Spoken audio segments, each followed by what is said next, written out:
은혜 받으신 말씀은 데살로니가전서 4장 13에서 14절까지의 말씀입니다. 제가 읽어드리겠습니다. 형제들아, 자는 자들에 관하여는 너희가 알지 못함을 우리가 원하지 아니하노니 이는 소망 없는 다른 이와 같이 슬퍼하지 않게 하려 함이라. 우리가 예수께서 죽으셨다가 다시 살아나심을 믿을진대 이와 같이 예수 안에서 자는 자들도 하나님이 그와 함께 데리고 오시리라. 아멘. 오늘 본문의 말씀 보시면 이게 자는 자들에 관한 말씀이 나옵니다. 이 사도 바울이 자는 자들에 관하여서 너희가 알지 못하기를 원하지 아니한다라는 말은 뭐냐면, 이 사도 바울은 잔다는 말은 뭐냐면 이게 죽었다는, 이 죽은 사람들에 대한 말입니다. 그래서 이 자는 사람들에 대해서 너희가 알지 못하기를 원하지 아니한다라는 말은 뭐냐면, 우리가 이 죽음 이후에 어떻게 사는 것에 대해서 이제 반드시 알아야 된다 라고 우리에게 말하고 있다는 것입니다. 그리고 이 죽음 이후에 대해서 알아라는 말은 뭐냐면, 죽음 이후에 어떻게 살게 될 것이라는 이 문제에 대해서 성경에서 아주 자세하게 다 기록이 되어 있다는 것입니다. 왜냐하면 이 죽음 이후에 대해서, 삶에 대해서 모르게 되면 이 땅에서도 어떻게 살아가야 되는지에 대해서 이것에 대해서 정확한 해답을 줄 수 없기 때문에 죽음 이후에 대해서 우리가 어떻게 가게 되는지, 우리가 어떤 몸을 입게 되는지, 또 어떠한 삶을 살게 되는지, 어디서 살게 되는지, 이런 부분에 대해서 성경에는 아주 자세하게 기록이 되어 있습니다. 또한 이 부활의 몸이 있다는 것을 이 증거로서 이제 성경에서 보인 분이 계신데, 바로 이제 예수 그리스도께서 이 부활의 몸이 있다는 것을 증거로서 우리에게 보여주셨던 것이죠. 만약에 이 부활에 대해서 이 말만 하고 실제로 일어난 사건이 없었다면, 우리는 이 뜬구름 잡듯이 이제 막연하게 부활에 대해서 그냥 막연한 생각을 가지고 그래, 부활하겠지, 마지막 때에 예수님이 다시 오시면 부활하겠지, 예수님이 말씀하셨으니까, 또 성경에서 부활한다고 했으니까 부활하겠지라는 이런 이제 어렴풋한 지식을 가지고 살아가야 됩니다. 그러면 이제 확실한 그런 증거 없이 살아가기 때문에 죽음 이후에 대한 삶에 대해서 확신이 없을 뿐만 아니라, 그럼 이 땅에서도 어떻게 살아야 가야 되는지에 대한 이런 해답도 우리가 확실하게 따라갈 수가 없게 되는 것입니다. 자, 성경에는 이 죽었다가 살아난 사람에 대해서 기록한 것이 여러 군데가 있습니다. 구약에서도 이제 죽었다 살아난 사람들에 대한 기록들이 있고, 신약에서도 예수님을 뿐만이 아니라 죽었다 살아난 사람들에 대한 기록들이 쭉 있는데, 오늘은 이 부분에 대해서 쭉 한번 살펴보면서 한번 말씀을 나누도록 하겠습니다. 이제 맨 먼저 이제 죽음에 대해서 다시 살아났던 이 장면에 대해서 사르밧 과부 이야기가 나옵니다. 사르밧 과부에게 한 아들이 있었는데, 이 엘리야가 갔을 때 이 아들이 이제 병 때문에 죽어버렸습니다. 그때 엘리야가 다시 살리는 장면입니다. 열왕기상 17장 21에서 22절, 이제 아이가 죽었을 때 엘리야가 살리는 장면을 보겠습니다. 그 아이 위에 몸을 3번 펴서 엎드리고 여호와께 부르짖어 이르되, 내 하나님 여호와여, 원하건대 이 아이의 혼으로 그의 몸에 돌아오게 하옵소서 하니, 여호와께서 엘리야의 소리를 들으심으로 그 아이의 혼이 몸으로 돌아오고 살아난지라. 아멘. 예. 어떻게 되냐면, 엘리야가 이 죽은 사람의 몸 위에 3번 이렇게 엎드렸다고 했습니다. 이렇게 3번 엎드리고 누구에게 부탁을 했냐면 하나님께 부탁해서 이 아이를 살려달라고 이렇게 부르짖었더니, 이 혼이 돌아오게 달라고 하나님 앞에 부르짖었을 때에 하나님께서 그것을 들으시고 혼이 다시 돌아오고 아이가 다시 살아납니다. 자, 그래서 이 말씀을 봤을 때 이 아이의 혼만 돌아왔냐, 영은 그러면 죽은 그대로 상태로 있느냐, 이게 아니고, 이 성경을 봤을 때는 몸과 영과 혼이, 우리는 3분법적으로 우리가 다 떨어진 것으로 생각해야 되지만, 이 죽을 때는 어떻게 되냐면 우리의 육신에서 혼만 빠져나가는 것이 아니고, 또 영만 빠져나가는 것이 아니고, 영혼이 이게 함께 결합이 되어서 하나님 앞에 빠져나가게 됩니다. 자, 영과 혼과 육은 정확하게 3가지가 따로 분별이 되지만, 죽음에 이르렀을 때는 이 영혼이 함께 빠져나가게 된다는 거예요. 그래서 몸은 그대로 있지만 나의 영혼이, 이것이 나의 몸에서 딱 빠져나가는 상태가 죽었다라는 이 죽음의 상태라는 것을 우리가 이해할 수가 있습니다. 그래서 우리가 죽게 되면 어떻게 되냐면, 몸은 썩어서 흙으로 돌아가게 되지만 나의 영혼은 반드시 어딘가 돌아가야 될 곳이 있는데, 이 성경에서 이것은 낙원이란 말하고 있어요.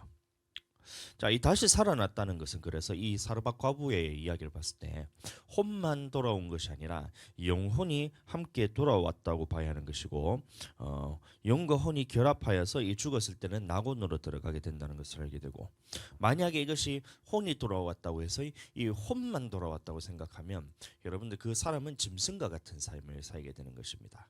그래서 영이 없다는 것은 뭐냐면 짐승과 사람의 차이가 영이 있느냐 없느냐에 따라서 이제 짐승과 사람이 분간이 되는 거거든요.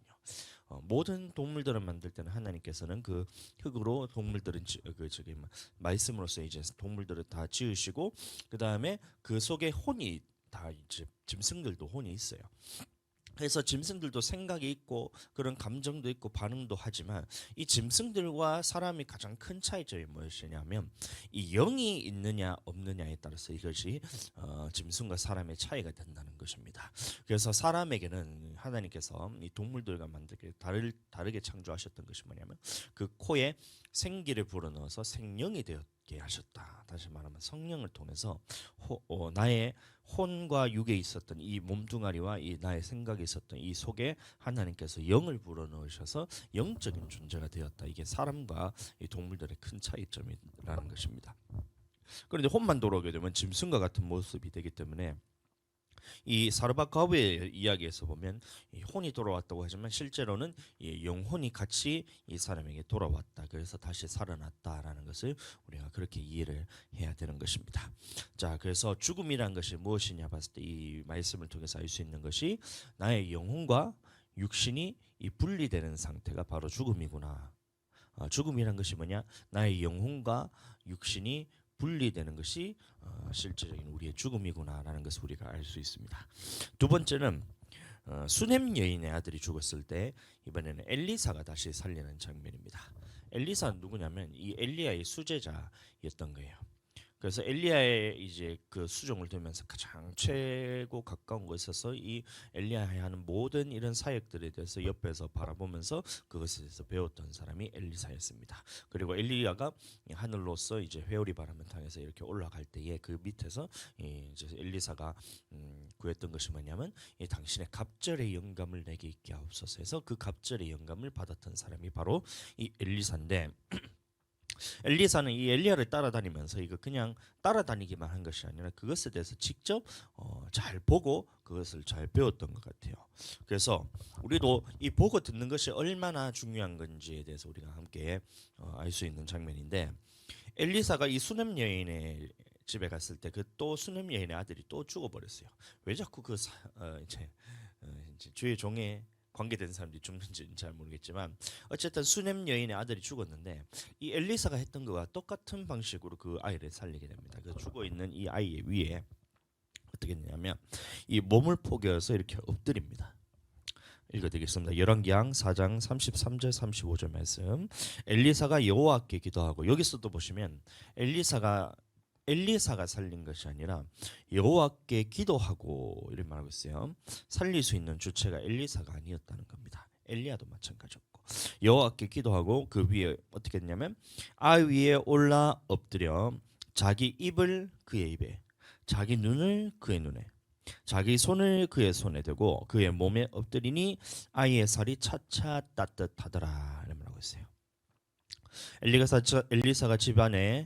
엘리사가 내려서 집안에 한번 이리저리 다니고, 그래서 아이가 이렇게 이제 딱 엎드려서 얼굴은 딱 이제 얼굴에 대고, 눈을 대고, 코는 코대로, 입은 입대로 되고, 손은 손대로 돼서 이렇게 엎드리고 난 다음에 이렇게 하니까 아이가 어떻게 되냐면 차차 살이 따뜻해지기 시작했다 그랬어요. 자, 그래서 이 엘리사가 이렇게 하고 난 다음에 다시 내려옵니다. 그래서 아이의 시체에서 다시 내려와서 이 집안에 이렇게 한번 이렇게 어슬렁어슬렁하면서 이렇게 한 바퀴 도는 거예요. 여러분들 그냥 이렇게 도는 것이 아니라 엘리사에게 성령께서 감동을 해서 그 성령의 하심을 따라서 임재 현상으로서 이렇게 도는 겁니다. 집안을 그냥 돌아다녔다 이것이 아니고 하나님께서 이 엘리사에게 감동을 주셔서 몸을 움직이게 하시는데 어떻게 하냐면 이 엎드리게 하시는 것도 성령께서 하시는 것이고, 그 다음에 몸을 이렇게 일으켜서 집안을 한 바퀴 이렇게 도는 이 임재 현상을 통해서 이 하나님 앞에서 이 쓰임 받고 있는 거예요. 그래서 이렇게 아이 앞에서 이 집안에 내려서 한번 이리저리 다니고 다시 아이 위에 올라가서 엎드리니 아이가 7번 재채기를 하고 눈을 뜨는지라 이래 말하고 있어요. 자, 그래서 이 엘리사가 살렸던 이 수넴 여인의 아들의 이 사건을 통해서 우리가 죽음에 대해서 어떻게 볼 수 있냐면, 이 죽음이란 것은 이 피와 호흡이 끊어진 상태라는 것을 우리가 알 수 있어요. 우리가 살이 이렇게 만졌을 때 온기가 있고 체온이 유지되는 것은 뭐냐면, 우리의 심장에서 뿜어나오는 이 피가 나의 몸을 돌면서 이 혈액이 이 나의 체온을 유지하게 됩니다. 물로서 이제 또 유지하게 되고, 이게 나의 체온이 유지되는 것이, 몸이 따뜻하다는 것은 뭐냐면 내게 피가 돌고 있다는 거예요. 근데 사람이 죽으면 어떻게 되면 가장 먼저 시체처럼 싸늘하게 몸이 식어요. 왜 그러냐면 피가 이렇게 돌지 않기 때문에, 죽음에 이르게 되면 나에게 피가 없다는 겁니다. 피가 돌지 않는다는 겁니다. 그래서 하나님께서 말씀하시기를 이 생명이 피에 있다라고 말하는 것이 바로 이 내 생명을 유지하기 위해서 필요한 것이 이 피가 나에게서 돌고 있다는 사실, 그것이 내가 살아있다는 것이고, 이것이 피가 도는 것이 끊어지면 이 사람은 그러면 죽게 된다는 거예요. 또 무엇이냐면 7번 재채기를 하고 다시 돌아왔다는 말은 뭐냐면, 사람이 호흡이 이게 이제 있어야 된다는 겁니다. 살아있다는 것은 뭐냐면 내가 호흡으로서 이게 숨을 쉴 수 있어야 이것이 살아있는 것이고, 그다음에 내게서 피가 돌아서 나의 혈액이 나의 몸을 이제 돌아다니면서 나의 체온을 따뜻하게 해줄 수 있는 이 상태가 살아있는 상태고, 죽음이란 것은 뭐냐면 이 호흡이 끊어지고 그다음에 심장에서 나오는 이 피가 끊어져서 내게 더 이상 피가 돌지 않는다, 이 상태가 바로 이 죽음이란 거예요. 그런데 이 수넴 여인이 다시 살아났을 때는 몸에 있었던 피가 다시 돌게 되고, 첫 번째로 그 다음에 7번 재채기를 하면서 호흡이 딱 이제 돌아오는 순간 이 수넴 여인의 아들이 살아나게 되었다는 것입니다. 자, 그래서 이 죽음에 대해서 쭉 우리가 같이 보고 있는데, 이 피가 끊어지고 호흡이 끊어지고 나의 영혼이 육신과 분리되어서 다른 차원의 세계로 가는 것을 보고 죽음이라고 말하고 있는 것입니다. 자, 세 번째 구약에서 이제 죽음에 대해서 부활했던 장면에 대해서 나오는데, 이는 이름은 기록되어 있지 않았지만 이제 모압에 있던 이 전쟁을 통해서 모압 사람들이 이제 쳐들어왔을 때 그 전쟁하는 오는 이 군사들을 보고 사람이 한번 놀래는 거예요. 이 장사 지내는 사람이 길을 가고 있는데 이 모압 군사들이 자기에게 나라에 쳐들어오는 것을 보고 깜짝 놀라서 이 시체를 어디에다 던지냐면 엘리사의 무덤에가 이 시체를 집어 던져버려요. 얼마나 깜짝 놀랐으면, 전쟁을 통해서 오는 군사들을 보고 장사 지내고 가고 있다가 깜짝 놀라서 이 시체를 엘리사의 무덤에 집어 던졌는데, 이 시체가 엘리사의 뼈에 닿자마자 이 시체가 다시 살아나는 장면이 있어요. 열왕기하 13장 21절 말씀 읽어드리겠습니다. 마침 사람을 장사하는 자들이 그 도적들을 보고 그의 시체를 엘리사의 묘실에 들어던지매 시체가 엘리사의 뼈에 닿자 곧 회생하여 일어섰더라. 이 부분에 대해서 우리가 다시 정확하게 다른 기록들에 대해서 나타나지 않지만, 이 엘리사의 그 영적인 그런 능력이, 권능이 얼마나 대단했으면 살아있을 때도 죽은 사람을 살릴 수 있었는데, 죽어서 자기는 시체가 되어 있음에도 불구하고 다른 사람이 뼈에 닿았는데 이 사람이 살아나는 그런 역사가 나타납니다. 그래서 이 모습을 봤을 때는 이 엘리사가 하나님의 영에 그 충만하였다는 이 사실을 우리에게 알려주고 있는 것이고, 자, 네 번째 기록은 뭐냐면 이제 신약으로 가게 되는데, 이 이때부터는 예수님을 통해서 이 부활의 사건들이 자꾸 나타납니다. 자, 네 번째 기록은 나인성에 갔을 때 이 과부의 아들이 죽었을 때 예수님이 살리시는 이 장면입니다. 누가복음 17장 11에서 15절까지의 말씀 제가 읽어드리겠습니다. 그 후에 예수께서 나인이란 성으로 가실새 제자와 많은 무리가 동행하더니 성문에 가까이 이르실 때에 사람들이 한 죽은 자를 메고 나오니 이는 한 어머니의 독자요 그의 어머니는 과부라. 자, 15절 예수께서 이르시되 청년아 내가 네게 말하노니 일어나라 하시매 죽었던 자가 일어나 앉고 말도 하거늘. 여기서 이런 말하고 있어요. 자, 누가복음에 와서 예수님이 살리셨을 때에 이 구약의 엘리야나 엘리사가 살렸을 때와 조금 이 다른 장면이 있어요. 무엇이냐면 엘리야와 엘리사는 죽은 아이 앞에서 어떻게 했냐면 제일 먼저 하나님 앞에 기도를 해서, 주님, 하나님 아버지, 여호와 하나님, 이 아이가 죽은 것을 살려주시옵소서 하고 기도를 해서 하나님께서 들으셔서 그 아이를 살리게 됩니다. 자, 그런데 예수님께서 이 나인성 과부의 아들을 만났을 때 뭐라고 얘기하셨냐면, 예수께서 이르시되 청년아 내가 너에게 말하노니 일어나라, 이런 말하고 있어요.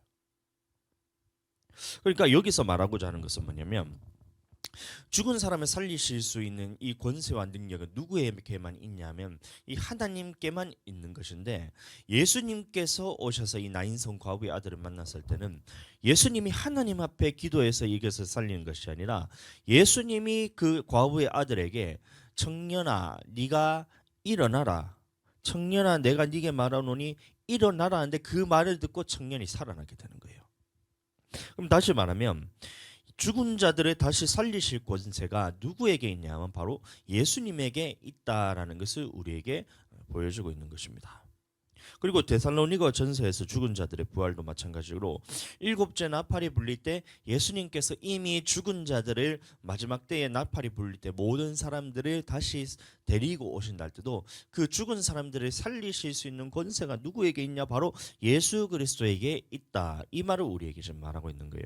그래서 죽은 자들의 부활에 대해서, 그것에 대해서 너희가 걱정하느냐, 죽음이 끝이라고 너희가 소망이 끊어졌다고 생각하느냐, 세상에서 사람들이 살아가는 것이 이 땅에서 죽으면 모든 소망이 끊어지고 끝이라고 생각하느냐, 그것이 아니고 살아있을 때 예수님의 모습을 봐라. 그 죽은 자들을 살리실 수 있는 권세가 누구에게 있느냐, 바로 예수 그리스도에게 있다.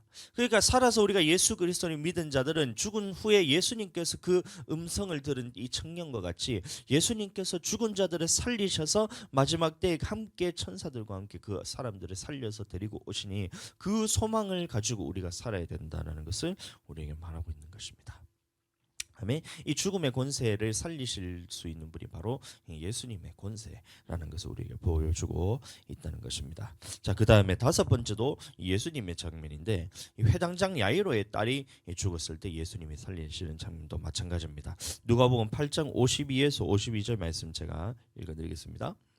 예수께서 이르시되 울지 말라, 죽은 것이 아니라 잔다 하시니, 잔다 하시니. 그들이 죽은 것을 아는 거로 비웃더라. 예수께서 아이의 손을 잡고 불러 이르시되 아이야 일어나라 하시니 그 영이 돌아와 아이가 곧 일어나기를 예수께서 먹을 것을 주라 명하시니. 아멘. 예수님께서 이 야이로의 딸을 살릴 때에 뭐라 얘기했냐면, 죽은 것을 보고 비웃었을 때 아이의 손을 잡고 하나님께 기도해서 살리는 것이 아니라 불러 이르시되 아이야 일어나라 하고 예수님께서 직접 명령을 하셨다는 거예요. 다시 말하면 죽은 자들을 살릴 권세가 누구에게 있냐, 바로 예수 그리스도에게 있다는 것을 우리에게 보여주고 있다는 것입니다. 그리고 이 야이로의 딸이 살아날 때의 모습을 보시면 일어나라 하시니 그 영이 돌아와 아이가 곧 일어나거늘, 이래 말하고 있어요. 여기서도 말할 때 영이 돌아왔다 하지만 이것도 영혼이 같이 돌아왔다고 우리가 생각해야 됩니다. 영은 있고 혼이 없다면 여러분들 혼 빠진 사람처럼 아무 생각 없이 아무런 마음의 감정도 없이 그렇게 살아야 되잖아요. 영이 있다는 말이 뭐냐면 하나님 앞에서 영혼이 같이 돌아와야 이 하나님 앞에서 생기로서 우리가 영적인 존재로서 다시 살아나는 것도 되지만 내가 생각이 있고 마음이 있고 또 의지가 있는 것이 왜 그러냐면 혼이 있기 때문에 생각과 마음과 의지가 있다는 것이기 때문에 영이 돌아왔다고 말은 하고 있지만 영혼이 함께 다시 돌아와서 이 아이가 살아났다는 것을 우리에게 말해주고 있다는 것입니다. 예수님은 이 죽음이 끝이 아니라는 것을 계속해서 보여주고 있어요. 이 성경에서 죽음에 대해서 잔다라고 표현하는 것은 왜 죽었다라고 표현하지 않고 돌아갔다고 표현하지 않고 잔다라고 표현하고 있냐면 다시 살아날 때가 있다는 것을 우리에게 계속해서 보여주고 있다는 것입니다. 계속해서 우리가 살아날 때가 있음을 상기시켜 주는 것이고, 야이로의 딸이 죽었다가 다시 살아났을 때 이 마치 자다가 깼는 것처럼 우리도 다시 부활의 몸을 입게 될 때는 마치 잠에서 깨어나는 것과 같이 이 새로운 삶을 살게 될 것을 의미하는 거예요. 그래서 이 성경에서 말할 때 이 잔다라는 표현은 뭐냐면 우리의 죽음이 끝이 아니라 죽음 이후에 우리에게 다시 반드시 새로운 삶이 주어질 것인데, 그때 삶은 어떻게 되냐면 우리가 마치 자다가 깨었을 때에 그 꿈에 대한 내용이 물론 생각날 때도 있지만 잊어버린 것과 같이 이 새로운 삶이 우리에게 사라질 때는 이 자다가 일어났을 때 그 부분에 대해서 새로운 우리의 부활의 몸을 입고 살아갈 그 때가 있음을 예수님께서 우리에게 말하고 있다는 것이에요. 그리고 여기서 아이 영이 여기 돌아왔다는 것도 이 혼과 영이 함께 돌아왔다는 것을 알려주고 있고, 예수님께서 이 죽은 자들이 다시 살리실 권세가 있다는 것을 또 우리에게 보여주고 있다는 것입니다. 이 야이로의 딸에게 말할 때도 하나님께 기도해서 이 아이를 살린 것이 아니라 직접 명령을 하시는 거예요. 뭐라면 아이야 일어나라 하시니 이 말씀을 듣고 야이로의 딸이 살아나는 것입니다. 마찬가지로 우리도 마지막 때에 부활할 때 예수님이 7번째 나팔 불리고 다시 재림을 하실 때 먼저 죽은 자들은 어떻게 되냐면 호련히 변화되어서 예수님과 함께 다시 부활의 몸을 입게 될 것이지만, 살아있는 자들은 어떻게 되냐면 그때 곧바로 우리가 하나님 앞에서 변화되어서 이제 하나님 앞에서 영원한 몸을 입고 영원토록 이제 주님의 나라에서 살게 되는 것이죠. 자, 그렇게 될 것을 여러분들 기대하십니다. 하시게 되기를 축복합니다. 자, 그 다음에 나오는 말씀이 뭐냐면 이 죽은 나사로를 살리신 이 장면이 나오는데, 이 죽음에 대해서 또 부활에 대해서 우리가 정확하게 알지 못하면 이 마르다가 생각하는 것과 똑같이 이 부활에 대해서 어렴풋하게 우리가 기억하고 생각할 수밖에 없는 겁니다. 요한복음 11장 23절 24절 말씀 제가 읽어드리겠습니다. 23절에서 44절까지 말씀인데 제가 중간에 말씀은 생략하고 제가 읽어드리겠습니다. 예수께서 이르시되 이 오라비가 다시 살아나리라. 마르다가 이르되 마지막 날 부활 때에는 다시 살아날 줄을 내가 아나이다. 이런 말하고 있어요. 마지막 날 부활 때가 있다는 것을 마르다도 알고 있었어요. 그런데 이것이 어떤 몸을 입게 될 것인지, 어떠한 삶을 살게 될 것인지에 대한 이 부분에 대해서는 정확하게 몰랐던 것입니다. 자, 그 다음에 예수님께서 이제 무덤 앞에 갔을 때에 나사로를 다시 살리시는 장면을 보시면 이때도 마찬가지로 하나님 앞에 기도를 해서 살리는 것이 아니라 어떻게 하시냐면 예수님께서 직접 나사로 보고 나오라는 거예요. 자, 이 말씀하시고 큰 소리로 나사로야 나오라 부르시니 죽은 자가 수족을 배로 동인 채로 나오는데 그 얼굴은 수건에 쌓였더라. 예수께서 이르시되 풀어놓아 다니게 하라 하시니라. 자, 그래서 계속해서 나사로가 살아날 때도 마찬가지로 예수님이 하나님 앞에 기도를 해서 주여 이 나사로를 살려 주시옵소서 이렇게 해서 부르짖어서 기도해서 살린 것이 아니라 나사로에게 그냥 부르는 거예요. 나사로야 일어나라니 그 음성을 듣고 나사로가 일어나서 부활의 몸을 입게 되었다는 것입니다. 다시 살아났다는 것입니다. 여기서 우리가 또 하나 깨달아야 할 사실인데 뭐냐면 예수님은 이 죽음이 무엇인지에 대해서 분명하게 알고 계셨다는 거예요. 그러니까 나인성의 이 과부든 야이로의 딸이든 이 나사로든 이 어디 있는지, 이 영혼이 어디 있는지 알아야지 그 영혼에 대해서 부를 수가 있잖아요. 아니에요? 자, 우리가 낙원의 위치를 알고 낙원이 어디 있는지를 알고 이 낙원에 있는 사람들과 우리가 대화가 되고 이렇게 될 것 같았으면 우리가 죽은 사람에 대해서 부를 수가 있어요. 마찬가지잖아요. 우리가 아는 사람에 대해서 지금 어디 있는지 알면 전화를 하든 아니면 어떻게 가서 직접 만나서 그 사람에 대해서 불러서 오라 하든 사람을 보내든 사람에 대해서 부를 수가 있잖아요. 근데 우리가 그렇게 죽은 사람에 대해서 부를 수가 없는 것이 왜 그러냐면 이 죽은 영혼이 우리는 어디로 가는지에 대해서 낙원이나 음부로 간다는 사실은 알고 있지만 그것이 어디인지, 우리가 낙원에는 어떻게 가는지, 이 낙원에 있는 사람에 대해서 어떻게 부를 수 있는지에 대해서 우리는 알 수가 없는 것입니다. 그런데 이 부분에 대해서 예수님께서는 분명하게 아시기 때문에 이 야이로의 딸이든 이 나인성 과부의 이 과부든 나사로든 불렀을 때에 그 사람에 대해서, 그 사람의 영혼에 대해서 직접 그 사람의 영혼을 부를 수가 있으셨다는 거예요. 그러니까 어디 있는지를 알아야 부를 수 있는 것이잖아요. 그럼 다시 말하면 예수님께서는 이 죽음 후에 우리가 어디로 가게 될 것이라는 이 사실에 대해서 정확하게 인지하고 정확하게 사실적으로 알고 계셨기 때문에 그 영혼을 다시 부르실 수가 있었다는 거예요.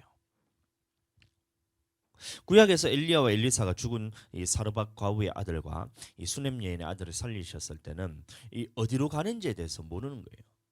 정확하게 그 죽은 자들이 어디로 가 있는지, 낙원에 있는지 음부에 있는지, 낙원이 어딘지 음부가 어딘지에 대해서 모르기 때문에 하나님 살려주시옵소서, 이 죽은 자들에서 살려주시옵소서 했을 때 하나님께서 들으시고 그 영을 다시 살리셔서 이 아이들이 살아났지만, 예수님께서는 이 죽은 자들이 어디로 가는지에 대해서 분명하게 알고 계셨다는 거예요. 그래서 죽은 자들에게 직접 명령해서 야이로의 딸 보고 아이야 일어나라 이렇게 말하고, 나인 성곽에 가서도 청년에게 말하기를 일어나라 이렇게 얘기하는 거예요.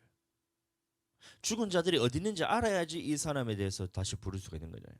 나사로가 죽었을 때도 이미 죽은 지 사흘이 지나서 얼굴이 똘똘똘똘 이제 시체를 이제 미라처럼 이렇게 붕대를 이렇게 감아서 그렇게 이제 죽어 있는 상태잖아요. 냄새가까지 나면서 이 영혼이 벌써 이게 하나님 앞에서 낙원으로 들어갔는데, 이 낙원에 있는 이 나사로의 영혼을 직접 불러서 나사로야 일어나라 나오라 이렇게 부르니까 그 음성을 직접 들었다는 거예요, 나사로가. 그래서 그 음성을 듣고 다시 살아날 수 있었다는 것입니다. 자, 그래서 잃어볼 건데, 예수님께서는 이 죽은 자들이 어디로 가는지에 대해서 정확하게 알고 계시고, 그 길에 대해서도 다 알고 계시고, 어떻게 사는 이 죽은 자들에 대해서 살리실 수 있는지에 대한 이 방법에 대해서도 예수님은 정확하게 알고 계셨던 거예요. 그래서 죽음 이후에 예수님께서도 어디로 가셨냐면 음부에 가서 이 이제 저 언제냐, 노아 때에 이 복종하지 아니하던 자들에게 직접 그 옥에 내려가서 이제 복음을 전했잖아요. 너희는 살아있을 때 이 말씀에 대해서 순종 안 했기 때문에 그 결과로서 너희는 영원한 형벌을 받는다는 이 복음을 전했잖아요. 그러니까 그 내려가서 옥이 어디냐면 음부잖아요. 이 음부에 내려가서 이 사람들에게 복음을 전할 때, 그러면 가는 길에 대해서 어떻게 가는지를 알아야 그 길을 갈 수가 있는데, 예수님께서는 그 길에 대해서 정확하게 아셨다는 거예요. 그리고 어떻게 해야 낙원에 가실 수 있는지에 대해서도 예수님은 정확하게 알고 계셨다는 거예요. 그래서 부활하시고 난 다음에 승천하실 때에 하늘로서 구름을 타고 올리셨는데, 예수님께서 보이지 않는다는 것은 뭐냐면 그냥 구름을 타고 올라가서 이 가시적인 세계에서 사는 것이 아니라 구름이 타고 올라가서 보이지 않도록 갑자기 영적인 세계로 확 사라져 버리시는 이 길에 대해서도 예수님께서는 정확하게 아셨다는 거예요. 우리는 모르지만, 우리는 낙원이 어딘지는 몰라요. 어떤 사람은 뭐 하늘에 있을 때 첫째 하늘, 둘째 하늘, 이 이후에는 우주 바깥에 가면 셋째 하늘이라서 셋째 하늘이 그것이 낙원이라 그러면서 막 천국이라 그러면서 우주 바깥에 있는 공간이라면서 이러고 있는데, 그래서 자기들이 어떻게 하냔 말이에요. 우주 바깥이 그러면 우주는 계속 팽창하고 있다고 그러고 있는데, 그러면 낙원이 계속해서 좁아지고 있어요. 말도 안 되는 소리죠. 그러니까 우리는 낙원이 어딘지 음부에 어딘지 이것에 대해서 명확하게 정확하게 이것을 알지 못하고, 죽으면 낙원이 있고 음부가 있구나라는 이 다른 차원의 세계로서 우리가 생각해야 됩니다. 우주 바깥으로 나간다고 해서 그것이 낙원이 아니에요. 여러분들, 차원이 다르다는 말이 뭐냐면 보세요. 자, 우리는 1차원의 세계도 우리는 같이 살고 있어요. 자, 보세요. 개미 같은 경우에는 어, 2차원의 세계를 살고 있잖아요. 그럼 뭐냐면 무슨 말이면 이 가로 세로에 대해서는 알고 있지만 이 높이에 대해서는 모르는 거예요. 그냥 개미들은 어떻게 하냐면 이렇게 자기 선을 따라서 일직선으로만 쭉 따라가게 됩니다. 그래서 볼펜에 대해서 쭉 끊으면 볼펜에 따라서 그 길만이 자기가 진리인 줄 알고 요 길을 따라서만 살아가고 있어요. 2차원의 세계를 살아가고 있는 겁니다. 근데 메뚜기나 아니면 다른 동물들, 우리가 같은 사람들은 뭐냐면 사람도 마찬가지고 3차원의 세계를 살고 있는 거예요. 차원이란 말은 뭐냐면 이 가로, 그다음에 세로, 그다음에 높이가 있잖아요. 이거는 공간에 대한 개념에 대해서 우리는 이해를 할 수가 있어요. 그러니까 우리는 봤을 때 가로 세로만 보는 것이 아니라 높이 낮이도 볼 수 있고, 그럼 이런 공간에 대해서 점프도 할 수 있고 뛸 수도 있고 달리다가 갑자기 뭐 방향도 전환할 수 있고, 이 3차원의 세계를 우리가 영유하면서 살고 있다는 것입니다. 그런데 개미 입장에서 갑자기 자기는 길을 가고 있는데 갑자기 사람이 그 앞에 발을 쿵 디뎌요. 그러면 이 개미 입장에서는 어떤 느낌이냐면 뭔가 다른 차원의 세계가 나의 앞 길을 가로막네 이래 되는 거예요. 다른 차원의 세계가 존재하는 이것을 개미가 언제 알 수 있냐면, 개미가 가는 길에 앞에 뭔가 장애물을 딱 놔버리면, 발을 갑자기 딱 놔버리면 뭔가 개미의 입장에서는 이 차원이 다른 존재가 대한 인식으로 느껴진다는 거예요. 좀 이해를 돕기 위해서. 그런데 그 발을 딱 띄는 순간 뭐냐면 개미 입장에서는 어떤 느낌이냐면 무언가 갑자기 내 눈앞에 뿅 하고 나타났다가 마술처럼 뿅 하고 사라지는 거예요. 그러니까 차원에 대해서 우리는 2차원에 살고 있는 개미는 우리의 3차원에 살고 있는 사람의 이런 그런 차원의 세계를 이해를 할 수가 없는 것처럼 예수님은 이 죽음 이후에 우리는 어떤 존재가 되냐면 차원이 다른 존재가 된다는 거예요. 그래서 4차원의 존재로서 가로, 세로, 높이라는 이런 3차원의 그런 공간에 있는 것이 아닌 전혀 다른 차원에 있는 세계로 우리가 가게 된다. 그러나 그 길에 대해서는 이것이 막혀 있기 때문에 왔다 갔다는 할 수 없지만 예수님께서는 왔다가 예수님께서는 갔다가 하실 수가 있는 거예요. 그리고 또 이 성령께서는 우리에게 오셨다가 성령께서는 또 가실 수는 있지만 전혀 우리는 이 부분에 대해서 느끼고 직접 눈으로 볼 수는 없지만 나타나는 현상을 보면 우리가 그 4차원의 세계에 대해서 알 수가 있는 것처럼 이런 죽음 이후에는 우리는 다른 차원의 세계로 들어가게 된다는 것이 예수님께서 우리에게 하시는 말씀이고 죽게 되면 우리는 그 차원의 다른 차원의 세계로 들어가게 되는데 그곳이 어디냐면 낙원 아니면 음부라는 것이에요. 근데 낙원 아니면 음부로 우리는 차원이 다른 세계로 가는데 이 길에 대해서 우리는 알 수 없지만 죽게 되면 우리는 알게 되겠죠. 그런데 예수님께서는 이 길에 대해서 너무나 정확하게 알고 계시고 이런 부분에 대해서 예수님께서는 직접 그곳에서 대화도 하실 수도 있고 그분에 있는 낙원에 있는 4차원에 있는 사람을 다시 영혼을 이곳으로 불리셔서 이곳으로 오라 했을 때 그 영혼이 들을 수도 있잖아요. 이해가 되시죠?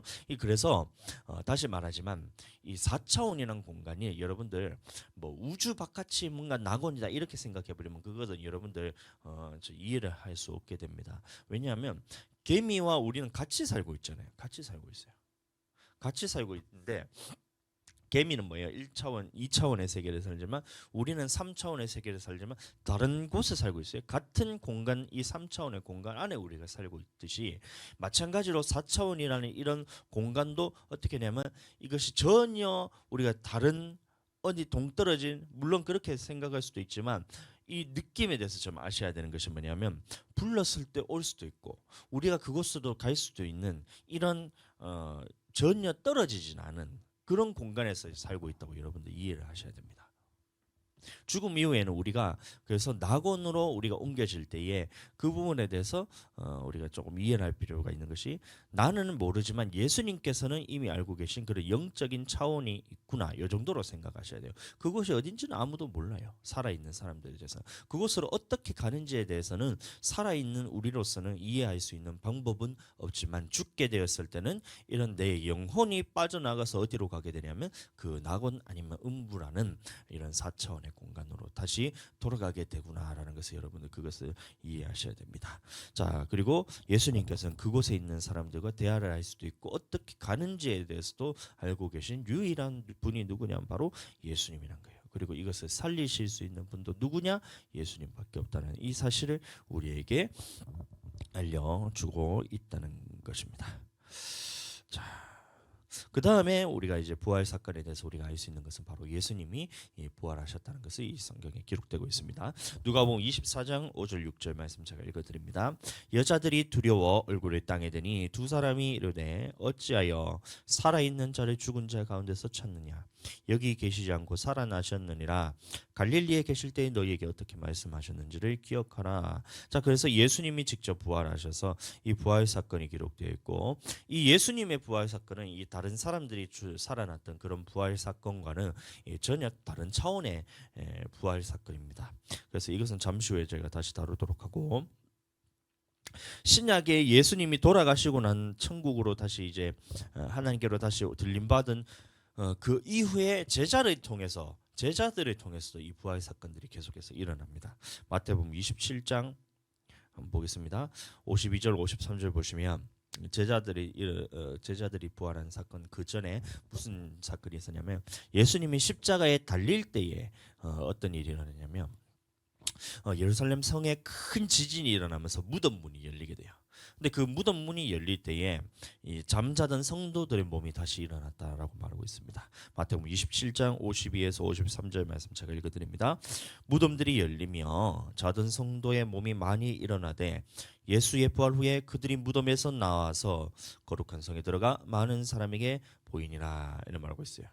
예수님이 십자가에 달릴 때 이 지진이 나면서 무덤 문들이 확 다 열리게 됩니다. 그때에 죽었던 사람들이 이제 다 살아나게 되는 거예요. 많은 사람들이 살아나서 예수님이 부활 후에 다시 예루살렘에 딱 들어가니까 사람들이 깜짝 놀라는 거예요. 어떻게 죽은 사람들이 다시 살아났지? 이런 사건이 일어났다고 말하고 있습니다.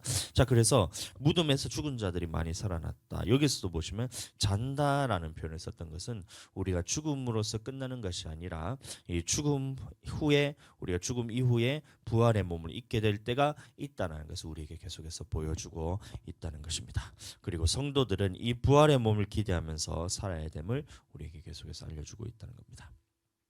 자, 그 다음에 사건들이 바로 제자들이 이제 사람들을 살리는 사건들이 나타나는데 사도행전 9장 40절 말씀 보시면 이 베드로가 또 이제 사람을 살립니다. 다비다를 살릴 때의 모습인데 베드로가 사람들을 다 보내고 무릎을 꿇고 기도하여 돌이켜 시체를 향하여 이르되 다비다여 일어나라 하니 그가 눈을 떠 베드로를 보고 일어나 앉은지라. 여기서도 보시면 이 베드로가 다비다를 향해서 일어나서 앉으라 해서 그래서 베드로가 살릴 권세가 있는 것이 아니고 그 앞에 뭐라고 얘기하냐면 무릎을 꿇고 기도하여 돌이켜 시체를 향하여 다비다야 일어나라 이렇게 얘기했던 거예요. 그럼 다시 말하면 베드로가 살린 것이 아니라 하나님 앞에 기도를 했더니 하나님께서 어떻게 하라라는 것을 이게 알려주셨다는 거예요. 그래서 구약에서는 엘리야와 엘리사에게는 이제 시체 위에 이렇게 3번 엎드리기도 하고 엎드렸다가 또 이렇게 임재현상을 통해서 집안에 돌아다니기도 하고 그 위에 다시 엎드렸더니 호흡이 들어오고 이래 했던 것처럼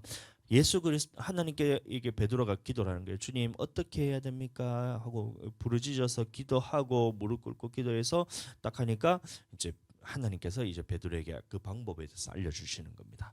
뭐라고 했냐면 다비다 보고 일어나라 해라. 이래 된 거예요. 그래서 베드로가 그것을 통해서 기도를 통해서 깨닫고 다비다야 일어나라 하니 그 음성을 누구의 음성으로 들은 거예요? 하나님께서 하신 음성이기 때문에 그 음성을 듣고 이 다비다가 일어나는 것입니다. 그러니까 이 베드로가 다비다를 살릴 때는 이 베드로가 살릴 권세가 있었던 것이 아닌 하나님께 기도하였을 때 이 하나님께서 그것을 들으시고 이것을 살리신 것입니다. 자, 그 예수님과의 차별이 있다는 것이죠. 마지막에 사도 바울이 유두고를 살리는 장면 여기도 마찬가지로 보시면 사도행전 20장 9절에서 10절까지 말씀입니다. 자, 읽어드립니다. 유두고라 하는 청년이 창에 걸터 앉아 있다가 깊이 졸더니 바울이 강론하기를 또 오래함에 졸음을 이기지 못하여 3층에서 떨어지거늘 이렇게 보니 죽었는지라. 바울이 내려가서 그 위에 엎드려 그 몸을 안고 말하되 떠들지 말라 생명이 그에게 있다 하고. 자, 이 사도 바울도 이 유두고라는 청년이 있던 거예요. 유두고라는 청년이 어떻게 했냐면 이 3층에 있는 높이에서 걸터 앉아 있다가 사도 바울이 설교를 너무 오래 하니까 졸려가지고 깊이 잠들어 붙는 거예요. 얼마나 피곤해서. 여러분들 죽지 않으려면 여러분 잘 깨어 계세요. 그리고 또 하나는 뭐냐면 이거는 여담이지만 이 당시에 교회는 작아야 된다라고 말하는 사람들은 그러면 이 말씀에 대해서 이해를 할 수가 없는 거예요. 사도 바울이 설교를 했을 때 그 높이가 3층이 되는 그 건물이 있었다는 거잖아요. 맞죠? 그럼 가정집에서 그렇게 작은 집에서 모여서 막 이제 예배 드리고 교회로 삼았다는 것은 이 말씀만 봐도 아닌 것을 알 수 있습니다. 3층이라는 그런 건물에서 많은 사람들이 모여서 함께 예배 드리는 그 상황이라는 것을 우리가 알 수 있죠. 근데 이 유두고라는 어쨌든 그게 중요한 게 아니니까 유두고라는 청년이 걸터 앉아 있다가 3층에서 떨어져서 즉사해 버렸어요. 죽었다고 말하고 있습니다. 그런데 바울이 내려가서 어떻게 하냐면 이 바울은 이 성경에 대해서 너무 잘 아는 사람이니까 엘리야가 어떻게 했는지 엘리사가 어떻게 했는지에 대해서 이게 말씀을 통해서 다 이제 보았던 거죠. 그래서 어떻게 했어요? 하나님 앞에서 이제 기도를 통해서 그 생명에 대해서 살려달라고 기도하고 난 다음에 그 위에서 엎드렸다 그랬습니다. 그래서 엘리야와 엘리사가 했던 방식 그대로 그 위에 엎드렸더니 그리고 몸을 안고 말하되 생명이 그에게 있다 하고 그때 이제 다시 살아나게 되는 것이죠. 자, 그래서 이것이 이 성경에 나오는 우리 전체 죽었다 다시 살아났던 이 장면들에서 우리가 쭉 한번 다시 다 찾아보았습니다. 자, 이 말씀들이 이 성경에서 부활할 것이라는 말만 있고 이런 사건들에 대해서 기록하지 않는다면 우리는 어떻게 부활할 것인지, 부활하게 될 것인지에 대해서 우리는 전혀 알 수가 없이 그냥 뜬구름 잡듯이 마르다처럼 예수님, 우리가 마지막 때 예수님 다시 부활하겠죠라는 이런 어렴풋한 생각을 갖고 살아가게 됩니다. 그런데 이 말씀들을 우리에게 기록한 것은 뭐냐면 이 부활 사건이 거짓이 아니란 것을 우리에게 말해주고 있어요. 이 부활 사건을 기록한 것은 우리도 부활의 몸을 입게 될 것이 사실이라는 것을 우리에게 알려주고 있다는 것입니다. 거짓이 아니라 우리에게 일어날 실제 사건임을 우리에게 말해주고 있다는 것입니다.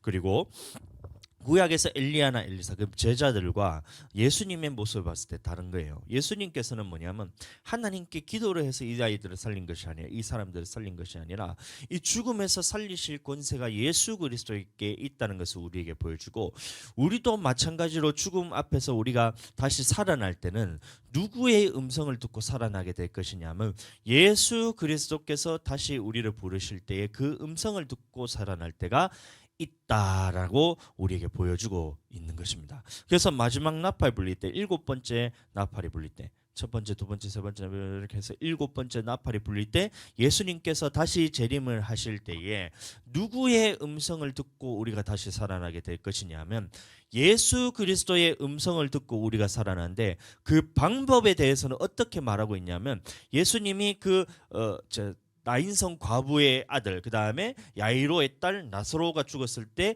예수님이 말씀하신 이 모습을 볼 때 우리에게도 똑같이 예수님이 말씀하시는 그때가 온다는 거예요. 그때는 어떻게 하냐면 붙들고 주여 살려주시옵소서, 이 아이를 살려주시옵소서, 이 동수를 살려주시옵소서, 우리 사모님을 살려주시옵소서, 아이들 주와 하늘 노아를 우리가 살려주시옵소서, 우리 미미 소희 그 다음에 수진이 민정이를 살려주시옵소서 이렇게 부르짖어서 그렇게 살아나는 것이 아니고 예수님께서 그때 되면 어떻게 하시냐면 동수야 일어나 이렇게 깨운다는 거예요.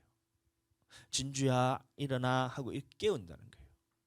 잘 때 우리가 깨어나는 것처럼 주아야 일어나, 하늘아 로아야 일어나, 미미 일어나, 소희 일어나, 그러면 수진이 민정이 일어나 이렇게 하는 것처럼 이렇게 예수님께서 일어나라고 하시는 그 음성을 들을 때에 우리가 그 부활의 몸을 입고 다시 살아날 때는 마치 자다가 깬 것처럼 그렇게 부활의 몸을 다시 우리가 입게 된다는 것을 사실적으로 보여주고 있다는 것입니다. 그리고 이것에 대한 소망을 주기 위해서 예수님께서는 직접 그 죽었던 사람들을 살리기도 하시고 성경에는 이 죽음의 사건에 대해서 아주 자세하게 기록이 되어 있어요.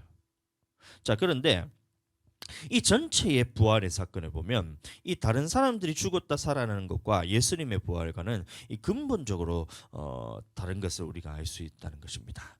그 무엇이냐면 이 다른 사람들은 이 죽었다가 다시 살아나더라도 얼마 후에 다시 죽어요. 나인성 과부가 영원토록 사는 게 아니었잖아요.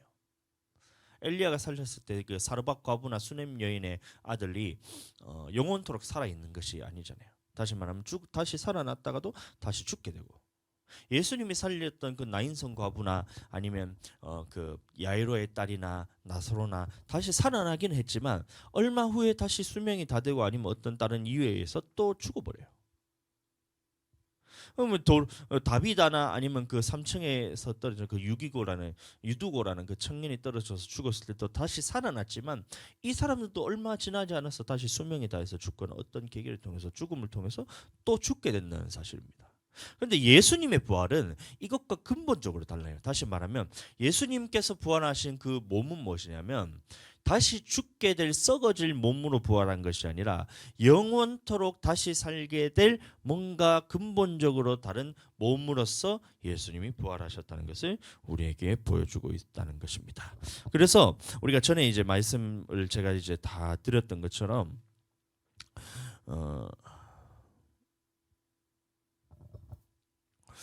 예수님이 부활하셨을 때 이 전에 제가 말씀드렸던 것처럼 이것에 제가 다시 어떤 몸을 입게 되는지에 대해서 다시 간단하게 말씀을 드리면 이것은 천국의 원료로서 영원히 썩지 않는 몸을 입게 된다는 거예요.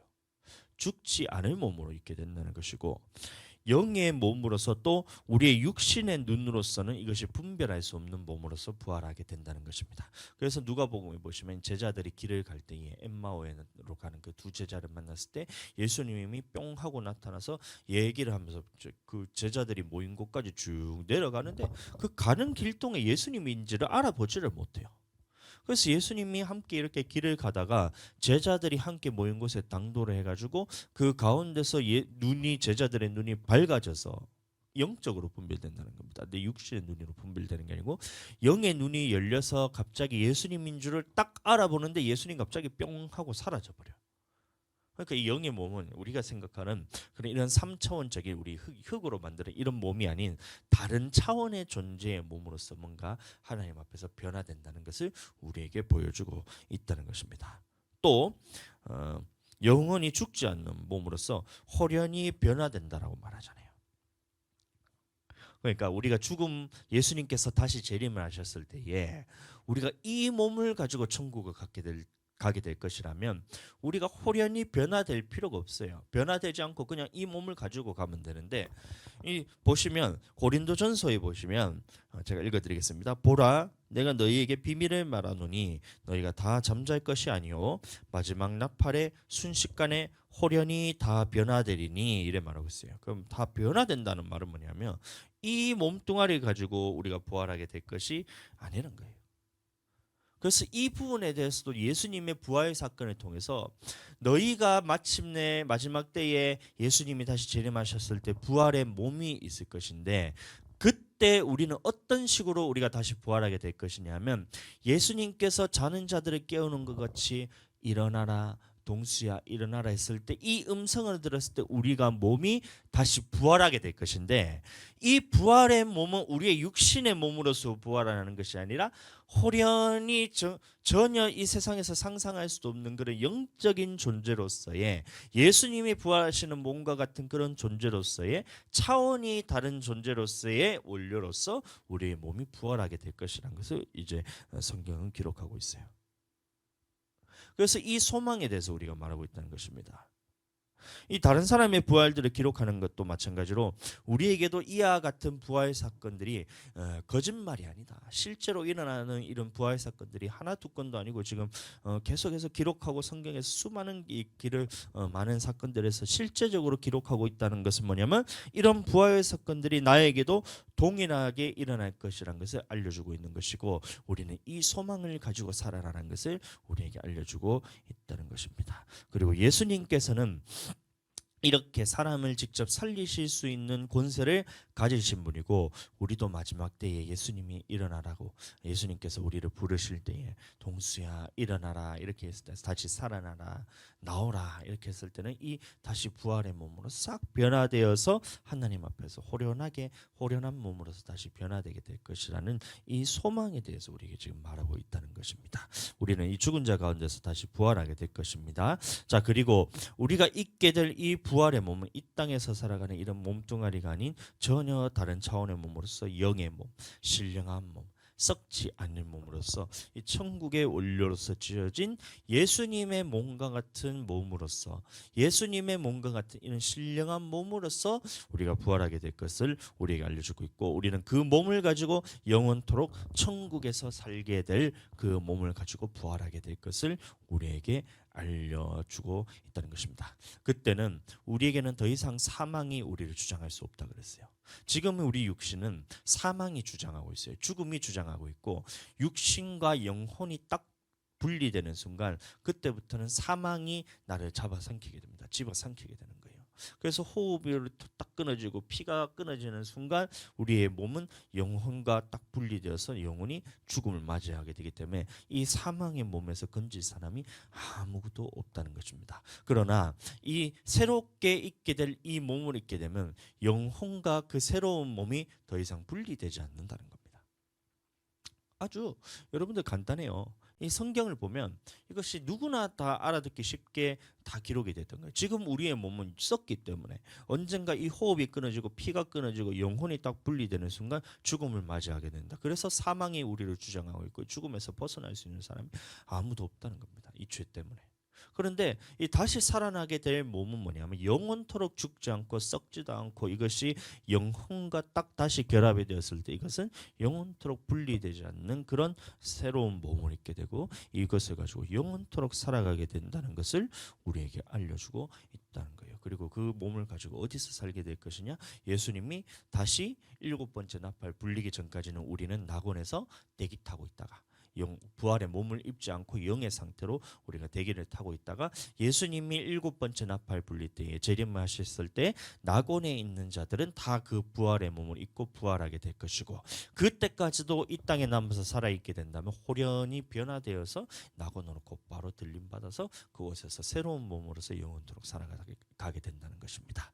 그래서 전에 제가 말씀드렸다시피 이건 자세하게 다루진 않았지만 살아있는 자들이 어떻게 될 것인가. 예수님이 일곱 번째 나팔 불릴 때까지 살아있는 것이 일단 기적인데 그때까지도 살아있는 자들은 어떻게 될 것인가. 이 부분에 대해서는 살아있다고 말하고 있지만 그것은 살아있는 게 아니고 마지막 예수님의 재림 때 순교하는 자들을 의미하는 거예요. 그래서 변화됐다는 말이 뭐냐면 낙원에 있는 기간이 없이 곧바로 그 죽음을 통해서 이게 예수님이 마치 죽었다가 바로 다시 낙원에서 그 기간을 거치지 않고 몸의 변화가 되는 것이기 때문에 호련히 변화된다. 이 말에 대해서는 제가 전에 다루었기 때문에 궁금하시면 이제 주일 말씀들을 쭉 찾아보시면 부활의 몸에 대해서 제가 말씀한 거 있기 때문에 그것을 보시면 되겠고, 자, 호련히 변화되어서 영원한 몸을 가지고 낙원에서 일단 살고 부활하지 않고 낙원에서 살고 있다가 일곱 번째 나팔 불릴 때 예수님이 다시 그때 재림을 하실 때 낙원에서 우리는 그